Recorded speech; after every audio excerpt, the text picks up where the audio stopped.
Hello friends, my name is Ravi and welcome to all in my channel Studydaar. तो friends, आज है आपका 18 फरवरी एसएससी जीडी कांस्टेबल एग्जाम का पूरे दिन का एग्जाम ओवर हो चुका है। ठीक है, तो इस वीडियो में हम लोग देखेंगे कि फर्स्ट शिफ्ट, सेकंड शिफ्ट और थर्ड शिफ्ट में किस टाइप से आपका मैथ का पैटर्न रहा है। ठीक है, तो जिन लोगों का आने वाले समय में एग्जाम है तो फ्रेंड्स आप लोग देख के एक बेसिक सा आइडिया लगा सकते हैं कि किस टाइप से आपका मैथ का पैटर्न पूछा जा रहा है। ठीक है, ताकि आप उसी तरीके से अपने प्रैक्टिस को कंटिन्यू कर सकते हैं। ठीक है, तो चलिए उससे पहले वीडियो को शुरुआत करते हैं बिना किसी टाइम वेस्ट के।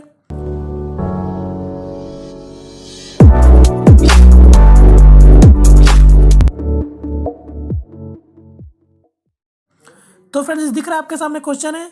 तो यहाँ पास वीडियो स्टार्ट करने से फिर से मैं आप लोगों को एक बार याद दिलाऊं कि ये आपका मेमोरी बेस्ड क्वेश्चन है, यानी आपका इसमें आपको जो डाटा दिखेंगे आपको इधर से उधर दिख सकते हैं। ठीक है, बाद बाकी आपका पैटर्न पूरा 100% सेम टू सेम है। ठीक है, तो चलिए अब क्वेश्चन में आते हैं। तो देखिए, फर्स्ट क्वेश्चन मैं आज रखा हूँ ये आपका घनत्व से। ठीक है, और आज मुझे दिन भर का सबसे अच्छा क्वेश्चन मुझे ये लगा। ठीक है, मैं आपको समझाता हूँ, बहुत ही अच्छा क्वेश्चन था। देखिए क्वेश्चन में क्या बोला गया था, मैं समझिएगा। ये आपका सेकंड शिफ्ट में पूछा गया था। ठीक है, तो यहाँ पास क्वेश्चन में आपको क्या बोला था, एगो आपको घन दे दिया था। ठीक है, जिसको आपको भुजा बता दिया था 7 है। ठीक है, अब क्या बोल दिया था कि जो आपका घन है जिसका भुजा 7 है वो 3 ठो उसी तरीका का जब जोड़ दिया जाता है तब आपका एक घनत्व बन जाता है। ठीक है, अब आपका वो घनत्व का पृष्ठीय क्षेत्रफल पूछा था। ठीक है, यहाँ आपको दिख रहा होगा, तो आपसे पूछा था पृष्ठीय क्षेत्रफल। तो देखिए, अब आपको घन का आपका भुजा था 7, और जैसे कि मैं आपको बोला 3 गो को जोड़ देने के बाद वो घनत्व बन जाता है। तो देख लीजिए, मैं आपको जोड़ के भी दिखा दिया हूँ। तो कुछ इस तरीका से आपका घनत्व बन जाएगा। और आपसे पूछा था कि क्या घनत्व का आपको पृष्ठ क्षेत्रफल, तो पृष्ठ क्षेत्रफल का आपको फॉर्मूले पता होने चाहिए। ठीक है, क्योंकि मैं आपको पहले भी बता चुका हूँ फ्रेंड्स। देखिए, मेंसुरेशन का आपको क्वेश्चन बहुत ज्यादा पूछा जा रहा है, यानी आपका एडवांस मैथ से, तो आपको फॉर्मूले आने चाहिए। ठीक है, आपको पेपर हार्ड नहीं आ रहा है, आपको फॉर्मूला अगर सब कुछ आता है और अगर आपने प्रैक्टिस कर रखा है तो फ्रेंड्स आप कैसे भी करके बना ही लेंगे। ठीक है, आपसे क्वेश्चन सिर्फ फॉर्मूला बेस पे ही आपको क्वेश्चन सब आ रहे हैं। ठीक है, तो यहां पास आपका क्या हो जाएगा फिलहाल, तो देखिए आपका पृष्ठ क्षेत्रफल आपको पता होगा, तो क्या होता है आपका 2 ब्रैकेट में आपका length into breadth plus breadth into आपका हाइट और प्लस हाइट इंटू लेंथ। ठीक है, यानी आपका लंबाई गुना चौड़ाई, चौड़ाई गुना ऊंचाई और ऊंचाई गुना लंबाई। ठीक है, यहाँ पास आप देख सकते हैं। तो यहाँ पास कंफ्यूजन लोगों को क्या था कि जब आपका वो घनत्व तो बन गया, घनत्व का लंबाई क्या होगा, चौड़ाई क्या होगा और आपका ऊंचाई क्या होगा। तो यहाँ देखिए, जब आपका 3 ठो जब जुड़ेगा आपका घन, तो आपका लंबाई क्या हो जाएगा, तो 7 7 7। ठीक है, जैसे कि आप देख रहे होंगे, तो मेरा क्या हो गया यहाँ का लंबाई, तो 21 हो गया। अब आपका उसका चौड़ाई क्या होगा, तो चौड़ाई तो वही रहने वाला है, तो चौड़ाई भी मेरा वही रहेगा जो आपका भुजा का था, घन का भुजा, तो घन का, तो यहाँ पर 7 हो गया। और आपका जो आपका ऊंचाई क्या होगा, तो ऊंचाई भी मेरा 7 ही रहने वाला है, जैसे कि आप देख सकते हैं। तो अब देखिए, अब आपके पास तीनों चीज आ चुका है और आपको पृष्ठ क्षेत्रफल का फॉर्मूला पता था, तो बस इसमें आप डाल दीजिए। तो यहाँ पास मैं दिखा देता हूँ, तो क्या हो जाएगा मेरा, तो 21 गुना 7 तो 147 हो जा रहा है, प्लस 7 7 49, अब प्लस क्या हो जाएगा, तो आपका फिर 21 गुना 7 तो आपका 139 हो जाएगा। ठीक है, तो इसको जोड़ेंगे तो कितना हो जाएगा मेरा, ये 343 हो जाएगा। 343 गुना 2 यानी क्या हो जाएगा मेरा 686। ठीक है, तो मेरा इसका आंसर हो जाएगा 686। ठीक है, उम्मीद करता हूँ फ्रेंड्स आपको समझ आएगा। और देख लीजिए, आपका इस टाइप से आपके भी हो सकता है आने वाले शिफ्ट में इस टाइप से पूछ लिया जाए। ठीक है, ये बहुत ही अच्छा क्वेश्चन था, इसलिए मुझे लगता है कि बहुत सारे लोगों अगर समझ गए होंगे तो आराम से बना लिए होंगे। देखा आपने, कुछ इसमें था ही नहीं। ठीक है, तो उम्मीद करता हूँ आप लोगों को समझ आया होगा। चलिए नेक्स्ट क्वेश्चन की ओर बढ़ते हैं। और आज आपका फ्रेंड बहुत पूछा गया था ये आपका मेंसुरेशन से क्वेश्चन। ठीक है, देखिए आपका नेक्स्ट क्वेश्चन, तो यहाँ देख लीजिए आपका क्या है, तो ये आपका साधारण ब्याज पूछा गया। देखिए आपको क्या बोल दिया गया था, आपको मूलधन दे दिया गया था, यानी 1200 रुपये दे दिया गया था। रेट बता दिया गया था क्या, ब्याज दर 22.5, और आपको समय दे दिया था 5 साल के लिए। आपसे बस साधारण ब्याज पूछा गया था। और आज मैं आपको जैसे कि बता चुका हूँ कि आपसे साधारण ब्याज और चक्रवृद्धि ब्याज से आज क्वेश्चन आपका अच्छा खासा पूछा गया है। ठीक है, तो आप लोग देख लीजिए किस तरीका से करना है। ठीक है, चलिए अब देखते हैं इस क्वेश्चन में। तो आपका साधारण ब्याज क्या होता है, साधारण ब्याज निकालने का फॉर्मूला आप लोगों को पता है, पी आपका P into R into T बटा 100। तो बस वैसे डायरेक्ट कर लेते, तो 1200 यहाँ पास ये आपका 0.5 गुना 5। ठीक है, 5 साल के लिए हो रहा, तो ये रेट, तो बस इसको भाग दे गुना कर दीजिए, जो जो कट गया यहाँ से देख लीजिए, 12 पचे क्या हो जाएगा, तो ये 12 पचे 60 हो जाएगा, 60 हो जाएगा। अब देखिए ये जीरो मेरे को हटा देते हैं और यहाँ से मेरा के पॉइंट कैंसिल हो जाएगा, तो 6 को बस इससे गुना कर लीजिए, तो क्या हो जाएगा आपका 225 को 6 से गुना करेंगे, तो यहाँ से देखिए 200 को 6 से गुना करेंगे तो 1200, और 25 को 6 से तो 150, यानी क्या हो जाएगा मेरा 1350 इसका साधारण ब्याज हो जाएगा। ठीक है फ्रेंड्स, तो उम्मीद करता हूँ आप लोगों को समझ आएगा। चलिए नेक्स्ट क्वेश्चन की ओर बढ़ते हैं। आपका ये रहा नेक्स्ट क्वेश्चन। तो यहाँ देख लीजिए, आपका साझेदारी से क्वेश्चन पूछा गया था, बड़ा सिंपल क्वेश्चन पूछा गया था। ठीक है, क्या बोला गया, देखिए A B और C क्रमश 24,000 56,000 96,000 निवेश कर आपस में साझेदारी करते हैं, उनके बीच किसी अनुपात में उनका मुनाफा विभाजित होगा। तो आपसे पूछ रहा किस उसके बीच में जो विभाजित होगा मुनाफा वो किस तरीका से होगा, ठीक है। तो आप लोगों को पता है कि जब जब भी कोई पैसा आपका निवेश करता है तो उसके बीच में आपका मुनाफा किस तरीके से विभाजित होता है, तो जितने पैसे लगाते हैं और जितने समय के लिए लगाते हैं उसी हिसाब से उसके पैसे बीच में आपका मुनाफा विभाजित भी होता है, ठीक है। तो यहाँ पास देखेंगे सिर्फ बताया गया निवेश किया गया संख्या, मतलब आपको निवेश किया गया राशि बताया गया, ठीक है, 24,000, 56,000, 96,000। बट यहाँ पास आपको नहीं दिया गया कि कितने साल के लिए किया या फिर कितने महीने के लिए किया है। तो मतलब इसका मान के चलते वो लोग एक समय के लिए किया गया है, ठीक है। तो यहाँ पास आपका क्या हो जाएगा, यानी आपका 24,000 रुपया ये लगा दिया, ये 56,000 रुपया लगा दिया और यह आपका 96,000 रुपया लगा दीजिए, यानी इसी तरीके से लगाया, इसी तरीके से पैसा भी मिलेगा। तो बस इसी का डायरेक्ट अनुपात निकाल लीजिए। तो 3 0 3 0 तो आपका ऐसे कैंसिल हो गया। अब आप उसको काट लीजिए तो देखिए 8 का पाड़ा में 3 बार में कट जाएगा, 8 7 56 हो जाएगा और यहाँ पास 8 12 8 96, यानी आपको 12 बार में, यानी आपका अनुपात किस में आप लोगों का विभाजित होगा, तो ये आपका 3:7:12, ठीक है। तो उम्मीद करता हूँ आप लोगों को समझ आया है। अगर आपको दे भी देता है कि कितना मुनाफा हुआ और आपसे पूछ ले कि ये बी का कितना होगा, तो बस आप लोग जानते ही होंगे 7 फिर बटा यहाँ 7 3 10 और 10 और 12, ये आपका कितना हो जाएगा 22। तो बस 22 से भागा दे दीजिए तो वही आपका बी का हो जाएगा। और इससे पहले इसी टाइप से क्वेश्चन पूछा गया था, ठीक है। तो उम्मीद करता हूँ आप लोगों को समझ आया होगा। चलिए नेक्स्ट क्वेश्चन की ओर बढ़ते हैं। आपका ये रहा नेक्स्ट क्वेश्चन। तो यहाँ देखिए क्या बोला आपसे, फिर घनक का भुजाओं का अनुपात 2:3:4 है और आयतन आपका 5,184 मीटर क्यूब है। तो सबसे छोटी भुजा क्या होगी। तो देखिए मैं आपको बता चुका हूँ, आपको एडवांस मैथ बनाने के लिए आपको सारे फॉर्मूले आने चाहिए, ठीक है, तभी जाके आप इसको बना सकते हैं, ठीक है। तो उम्मीद करता हूँ आप लोगों ने सारा फॉर्मूला अब तक देख लिया होगा, क्योंकि यहाँ पास आपका पैटर्न आपका बार बार चेंज कर दिया जा रहा है, ठीक है फ्रेंड्स। तो आप लोगों को तैयार रहना है पहले से। जैसे कि आज आप ही लोगों ने देखा होगा कि आज आपसे अच्छा खासा आपसे एडवांस मैथ में पूछा गया क्वेश्चन, ठीक है, 4 से 5 क्वेश्चन आपको एडवांस से ही देखने मिल गए हैं, ठीक है। तो इसका पैटर्न का कोई भरोसा नहीं कर सकते, इसलिए आप लोग पूरे तरीके से तैयार रहिए, ठीक है। तो यहाँ पास आपका क्या बोला, घनक का भुजाओं का अनुपात दे दिया है, ठीक है। तो आपका घनक का भुजाओं का अनुपात दे दिया मेरे पास यही है। तो ये मेरा पास दे दिया 2:3:4। अब इसका आयतन कितना है, तो 5184 है। तो आपको पता होगा घनक का आयतन क्या होता है, तो आपका होता है लंबाई गुना चौड़ाई गुना ऊंचाई होता है, ठीक है, यही होता है। तो बस मेरा यहाँ पर दिया हुआ है तो निकाल लेते हैं डायरेक्ट। तो आपका क्या हो जाएगा 2x गुना 3x गुना क्या 4x। तो ये किसके बराबर होगा, तो आयतन के बराबर होगा, ठीक है। तो 5,184। तो बस इसको सॉल्व कर लीजिए। तो 3 2 6 और 6 चौका 24, यानी 24x3। ये आपका 5,184, ठीक है। तो इसको आप 24 से यहाँ भाग दे दीजिए। तो 24 से भाग देंगे तो कितना आ जाएगा आपका 216 आ जाएगा, ठीक है। अब 216 आया तो देख लीजिए x क्यूब है, यानी अब देख लीजिए किसका क्यूब है, तो ये 6 का क्यूब है। तो मेरा क्या आ गया x का वैल्यू, तो x का वैल्यू मेरा 6 आ गया। अब आपसे पूछा क्या गया था, तो सबसे छोटी भुजा, तो सबसे छोटा भुजा कौन है, तो यहाँ 2 दिख रहा है, ठीक है, 2 ही है ना सबसे छोटा भुजा। तो अब मेरा क्या हो जाएगा, तो 6 × 2 तो क्या हो जाएगा 12। तो मेरा इसका आंसर हो जाएगा 12, ठीक है फ्रेंड। तो उम्मीद करता हूँ आप लोग समझ आया होगा। चलिए नेक्स्ट क्वेश्चन की ओर बढ़ते हैं। आपका ये रहा नेक्स्ट क्वेश्चन। यहाँ देखिए आपका सरलीकरण से क्वेश्चन है, तो देख लीजिए इसको कैसे सॉल्व करेंगे। तो सिंपल सा है, बस आपको ध्यान रखना है बोर्ड मास का। जैसे कि आपको पहले यहाँ ब्रैकेट सॉल्व करना है, तो बस उसी तरीके से कर लीजिए। तो यहाँ पास आपका हो गया, तो ब्रैकेट सॉल्व कर लेंगे। 4 × 4 और 4 3 7, 7/4, यहाँ प्लस 6 2 6 3 18, 18 2 20, यानी 20/3। यहाँ आपका क्या हो जाएगा 2/3। तो बस इसको अंदर वाले को सॉल्व कर लीजिए। तो क्या होगा यहाँ से एलसीएम, तो ये आपका 12 हो जाएगा। यहाँ से कितना हो जाएगा 7 या 21 और प्लस 20 चौके 80, ठीक है, आपका इसी हो जाएगा। तो 80 और 21 कितना हो जाएगा, तो 101/12। क्लियर है। अब मैं इसको हटा देता हूँ, ठीक है, इसको याद रखेंगे 101/12।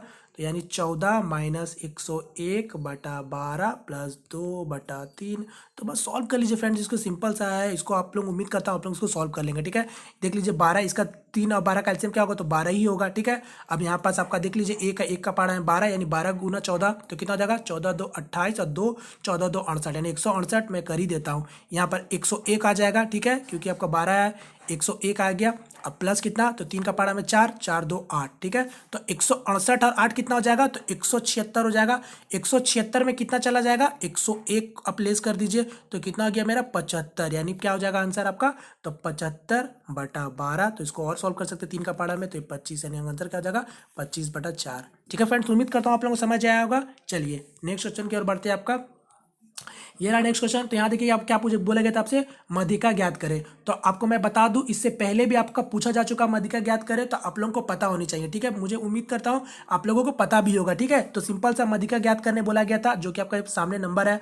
तो हम लोग किस तरीके से निकालते हैं मध्यिका में, तो देख लेंगे पहले आपका कितना संख्या, तो 1 2 3 4 5 6 7, तो पता चल गया 7 है, यानी आपका विषम संख्या में नंबर है आपका। तो क्या होता है विषम संख्या में, तो कोई टेंशन वाली बात नहीं है सब। तो क्या करेंगे सबसे पहले इसको आरोही क्रम में कर लेंगे। तो 2, फिर आपका यहाँ से आपका 2 3 3 4 5 और 6, ठीक है। तो आपका यहाँ पास तो आप डायरेक्ट आप इसको निकाल सकते हैं। यहाँ पास आपको पता चल गया विषम संख्या में है, तो आप इसको n+1/2 आप लोग जानते होंगे। तो यहाँ पर 7 हो जाएगा, क्योंकि विषम संख्या में था 7, तो 7+1 कितना हो जाएगा 8, यानी 8/2 क्या हो गया 4। तो यानी मेरा 4 नंबर वाला हो जाएगा। तो 1 नंबर वाला, 2 नंबर वाला, 3 नंबर वाला, 4 नंबर, यानी मेरा क्या हो जाएगा विषम ये वाला नंबर। तो मेरा इसका क्या हो जाएगा मध्यिका, तो 3 हो जाएगा, ठीक है फ्रेंड्स। तो उम्मीद करता हूँ आप लोगों को समझ आया होगा। तो इसका आंसर होगा 3, ठीक है। चलिए नेक्स्ट क्वेश्चन की ओर बढ़ते हैं आपका।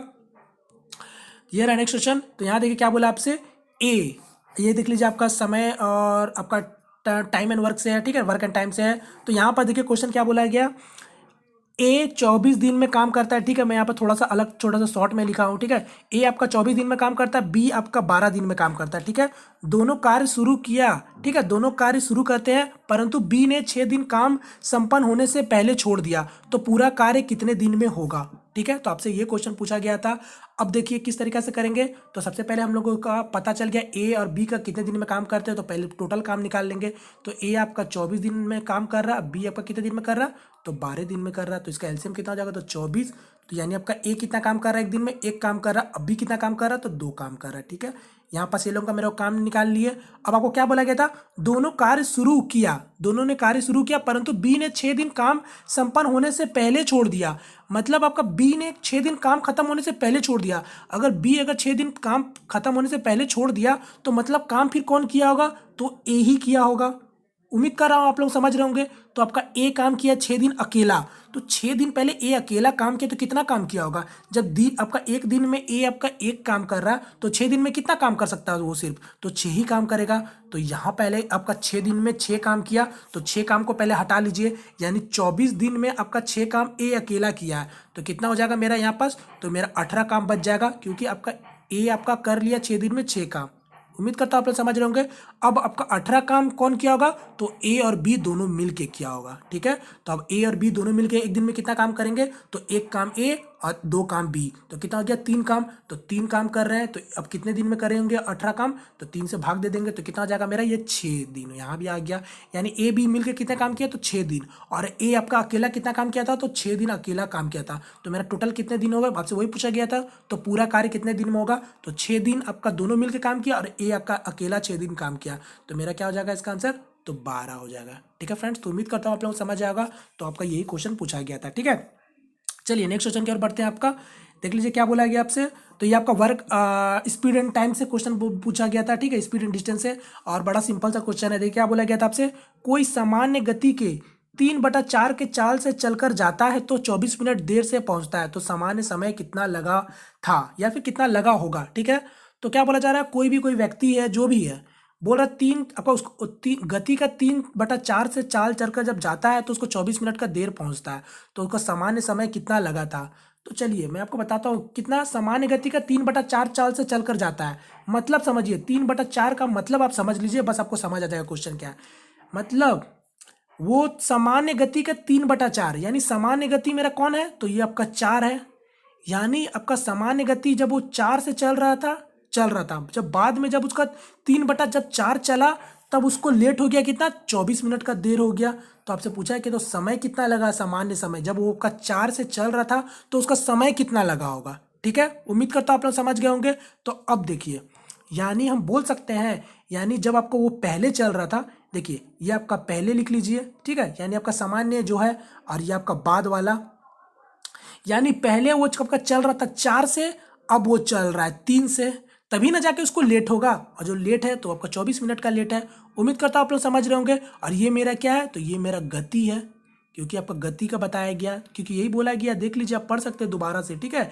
कोई सामान्य गति के 3/4 चाल से चलकर जाता है तो 24 मिनट का देरी पहुंचता है। ठीक है, तो अब देखिए, जब आपको पता है गति पहले 4 था, अब वो 3 से चल रहा है, तभी जाकर उसको 24 मिनट का देरी हो रहा है। तब आप लोगों को ये भी पता होगा स्पीड एंड टाइम में कि गति समय का आपका विपरीत होता है, यानी आपका उल्टा होता है।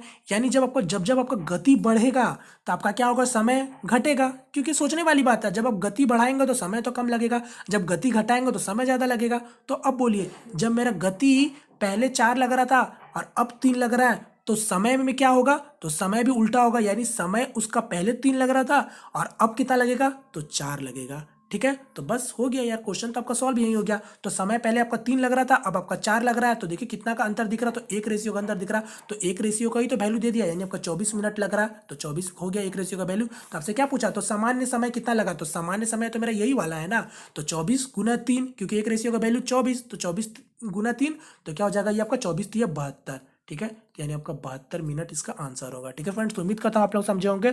अब इस टाइप से क्वेश्चन जो भी पूछेगा तो आपको कोई भी तकलीफ नहीं होना चाहिए। ठीक है, चलिए नेक्स्ट क्वेश्चन की ओर बढ़ते हैं आपका। तो ये रहा नेक्स्ट क्वेश्चन। तो यहाँ देखिए, अब क्या बोला आपसे, एक शंकु के आधार का व्यास 4 सेंटीमीटर है और इसकी ऊंचाई 2√3 सेंटीमीटर है। शंकु की तिरछी ऊंचाई क्या होगी। ठीक है, तो देख लीजिए आपको क्या पूछा है, शंकु की तिरछी ऊंचाई होगी क्या। ठीक है, तो अब देखिए आपको क्या बोला है, एक शंकु का आधार का व्यास दे दिया 4 सेंटीमीटर और उसकी ऊंचाई आपको दे दिया 2√3 सेंटीमीटर। तो आपसे पूछा क्या है, सिंपल सा, शंकु की तिरछी ऊंचाई क्या होगी।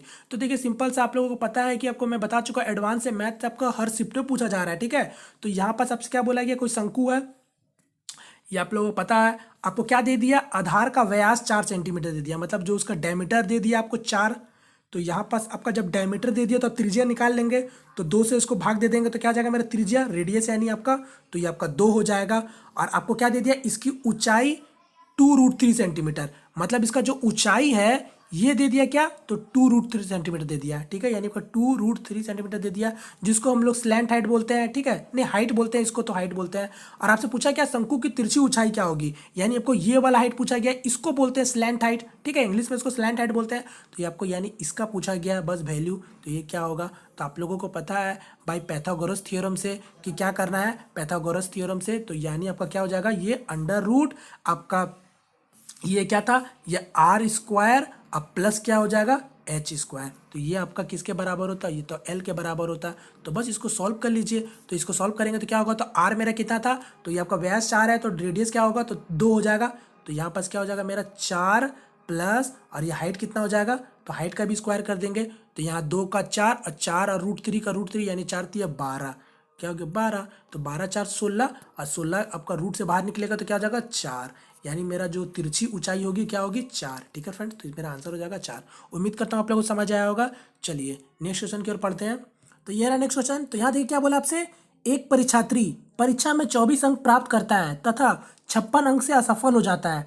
दूसरा परीक्षार्थी 60 अंक प्राप्त करता है जो कि उत्तीर्ण से 70 अंक अधिक है, तो पूर्णांक क्या है। तो उम्मीद करता हूँ आप लोग क्वेश्चन समझ आ गया होगा। बोला जा रहा है कोई आपका कैंडिडेट है जो कि आपका कोई एग्जाम में बैठ रहा है और 24% अंक हासिल कर रहा है और फिर भी बावजूद उसका 56 अंक से वो आपका असफल हो जा रहा है, मतलब फेल हो जा रहा है।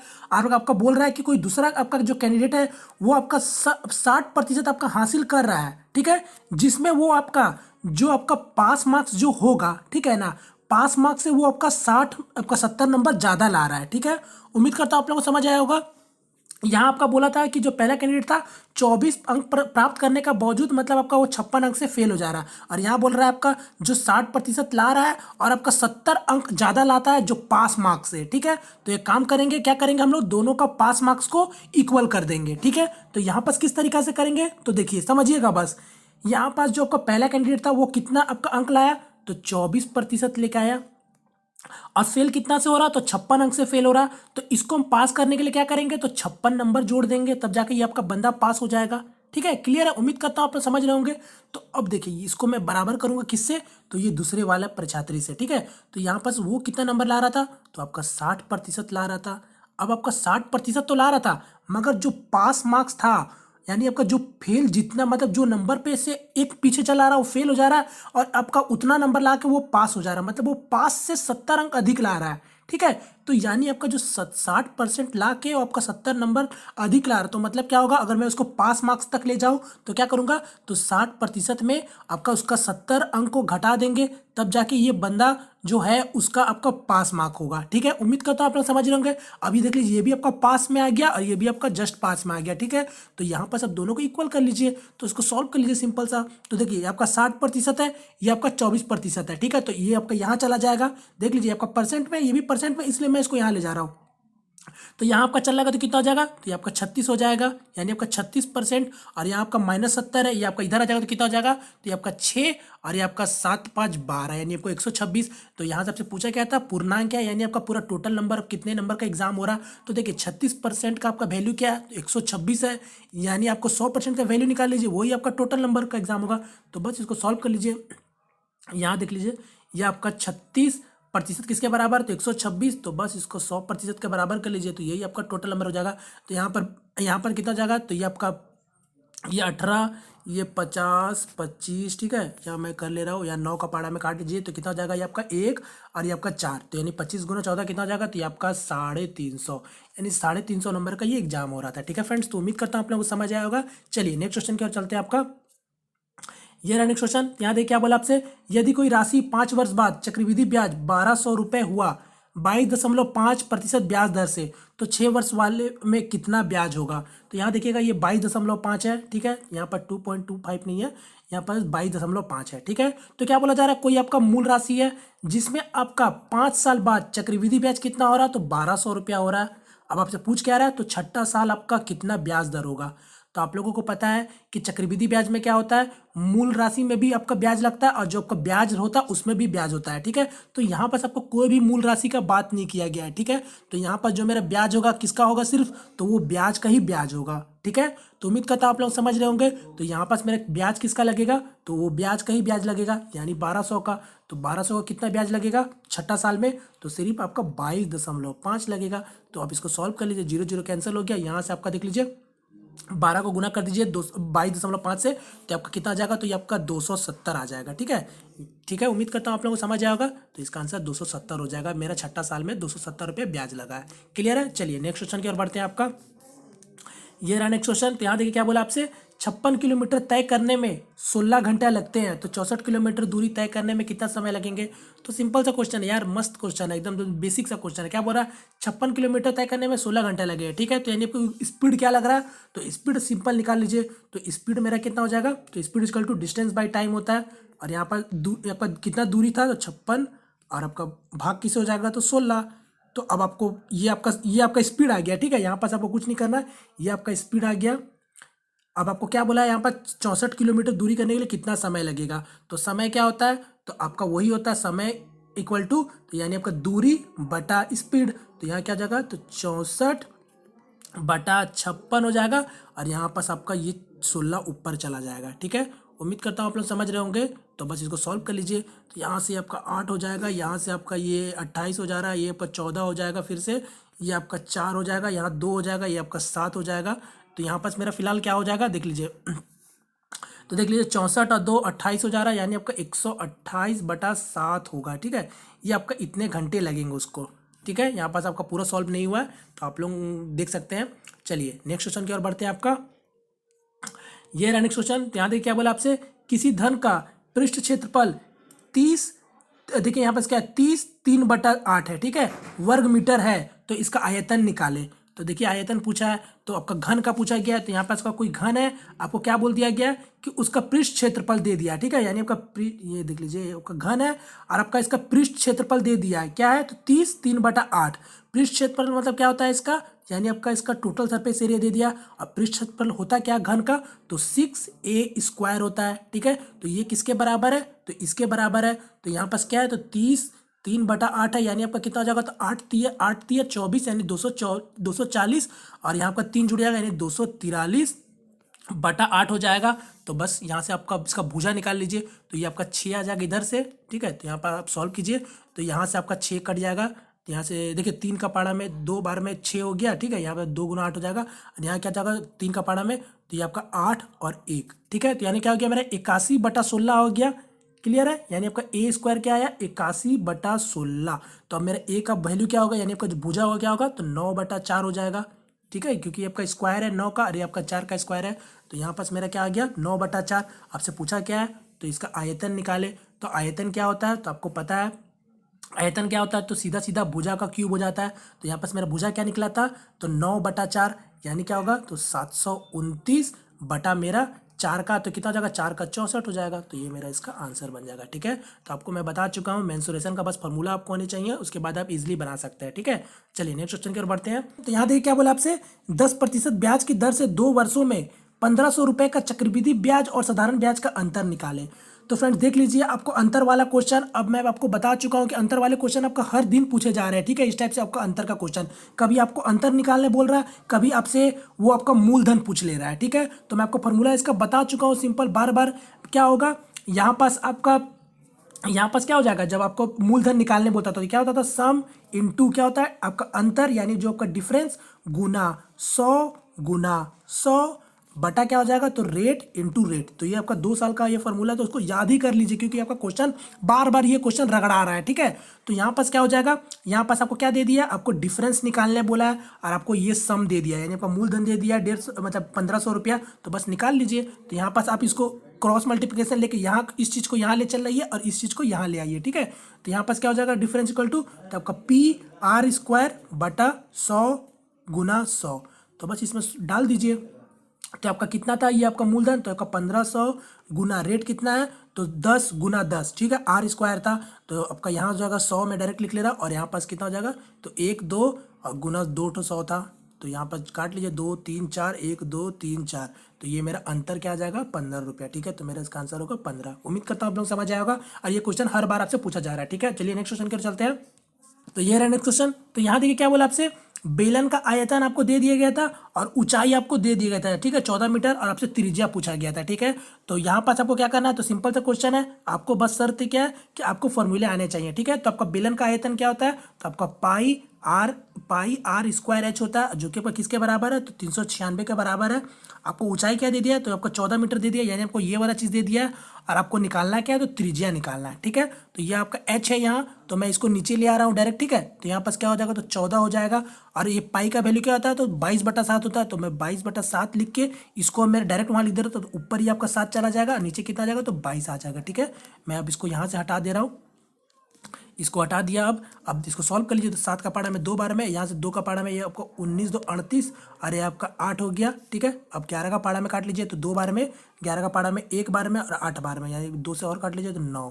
तो ये मेरा 9 आ गया, यानी R² कितना आया, तो 9 आया, यानी R का वैल्यू क्या हो जाएगा, तो 3 हो जाएगा। ठीक है, तो मेरा त्रिज्या क्या आ रहा, तो मेरा त्रिज्या 3 आएगा, जो कि मेरा इसका आंसर भी होगा। ठीक है, तो उम्मीद करता हूँ समझ आया होगा। चलिए नेक्स्ट क्वेश्चन की ओर बढ़ते हैं। आपका ये रहा नेक्स्ट क्वेश्चन। तो यहाँ देखिए क्या बोला आपसे, किसी आयतकार मैदान का क्षेत्रफल 726 वर्ग मीटर है तथा उसकी भुजाएं 3:2 है, तो परिधि बताए। तो सिंपल सा क्वेश्चन है, कोई आपका ये है, आपको इसका ये पीछे भी आपको पहले भी पूछा जा चुका है। क्या बोला था, क्षेत्रफल आपको दे दिया है और उसका भुजाएं का अनुपात है 3:2 में है। ठीक है, तो यानी आपका अनुपात है 3:2 पे में, तो पहले तो उसका क्षेत्रफल क्या हो जाएगा, तो यही होगा, तो 3x, यानी जो आपका ये है, जो इसका भुजाएं है क्या होगा, 3x इंटू 2x, यही इसका आपका क्षेत्रफल देता है। तो ये तो आपको दे दिया, यानी क्या दे दिया आपको, तो 3 इंटू 2 क्या हो 6, यानी 6x² किसके बराबर होगा, तो ये इसके बराबर होगा। तो बस इसको सॉल्व कर लीजिए, 6 को सॉल्व करेंगे कितना हो जाएगा, 12 और 1, यानी आपका x का वैल्यू क्या आ जाएगा, x² है 121, तो x का वैल्यू आ जाएगा 11, तो ये मेरा 11 आ गया। तो यहाँ पास अब मेरा निकल गया उन लोगों का भुजा, कितना कितना भुजा है, तो एक तो 33 भुजा है और एक तो आपका 22 भुजा है, यानी आपका लंबाई और चौड़ाई निकल चुका है। तो आपसे परिधि पूछा है, तो परिधि क्या होता है आप लोगों को पता होगा, तो 2l + b, तो यहाँ पास क्या होगा 33 + 22, यहाँ पर क्या हो जाएगा 2, तो यहाँ से जोड़ लीजिए, तो 55 और गुना 2, तो क्या होगा 110। ठीक है, उम्मीद करता हूँ आप लोगों को समझ आया होगा। चलिए नेक्स्ट क्वेश्चन की ओर चलते हैं। आपका तो ये रहा मेरा आज का लास्ट क्वेश्चन। तो यहाँ देखिए क्या है, आपका प्रॉफिट लॉस से क्वेश्चन है। तो यहाँ देख लीजिए, आज आपका फर्स्ट शिफ्ट में प्रॉफिट लॉस एक भी नहीं पूछा गया था। ठीक है फ्रेंड्स, ये आपका सेकंड शिफ्ट में पूछा गया था और एक थर्ड शिफ्ट में पूछा गया था। ठीक है, तो यहाँ पास आप देख सकते हैं क्या पूछा गया था, मैं आपको समझा देता हूँ। क्वेश्चन में क्या बोला गया था, कोई आपका अंकित मूल्य है, जो आपका 11,000 रुपये का कोई वस्तु का अंकित मूल्य है। ठीक है, जिसमें जब वो बेचता है तो उसको 10% का मुनाफा होता है। ठीक है, यानी जब आपको 11,000 में बेचा, अंकित मूल्य जो था वो जब बेचता है तो उसको 10% का मुनाफा होता है। तो अब बोल रहा है कि वो कितना में बेचेगा, तब जाकर उस कितने में बेचेगा जब उसको लॉस होगा 10% का। यानी आपको बोला जा रहा है उसका विक्रय मूल्य निकालिए जब वो 10% लॉस में बेचेगा। ठीक है, तो सबसे पहले तो आपका क्वेश्चन में क्या बोला गया था कि 11,000 में जब वो बेचता है तो उसको मुनाफा कितना होता, तो 10% का मुनाफा होता। तो सबसे पहले तो हम इसका लागत मूल्य निकालेंगे। तो लागत मूल्य कैसे निकालेंगे, तो गुना 100 और भाग किसे देंगे, तो आपका 100 प्लस प्रॉफिट और या फिर 100 माइनस लॉस, तो यानी आपका प्रॉफिट हो रहा है तो 100 प्लस 10 क्या होगा, तो 110 हो जाएगा। तो अब इसको सॉल्व कर लीजिए, तो ये आपका 0 कट गया, यहाँ से आपका 1 आ गया। ठीक है, तो यहाँ पास क्या आ गया आपका लागत मूल्य, तो ये आपका 10,000 आ गया लागत मूल्य। उम्मीद करता हूँ आप लोग समझ रहे होंगे। तो ये मेरा 10,000 लागत मूल्य आ गया। तो पूछा गया था आपसे विक्रय मूल्य बताइए जब आपका 10% लॉस में हो। तो लॉस में मतलब क्या, तो आपका जब वो 90% में बेचे, तो 90% बेचेगा तो कितना में बेचेगा, तो 90 गुना 100, तो यानी आपका 9,000 में जब बेचेगा तब जाके उसको 10% का लॉस होगा। ठीक है, तो इसका मेरा आंसर होगा 9,000। ठीक है फ्रेंड्स, उम्मीद करता हूँ आप लोग क्वेश्चन समझ आया होगा।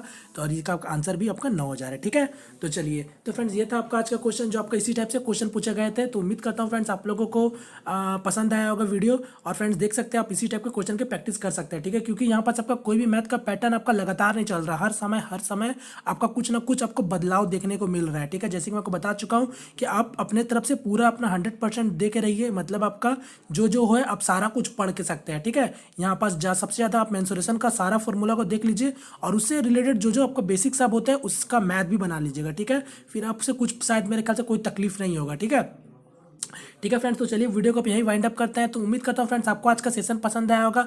अगर पसंद आए तो प्लीज़ वीडियो को लाइक करके अपना सपोर्ट जरूर दिखाएं, और यदि हमारे चैनल पहली दफा है तो प्लीज़ चैनल को सब्सक्राइब भी कर लीजिए। ठीक है फ्रेंड्स, तो मिलते हैं फ्रेंड्स किसी नेक्स्ट वीडियो में, तब तक के लिए जय हिंद जय भारत।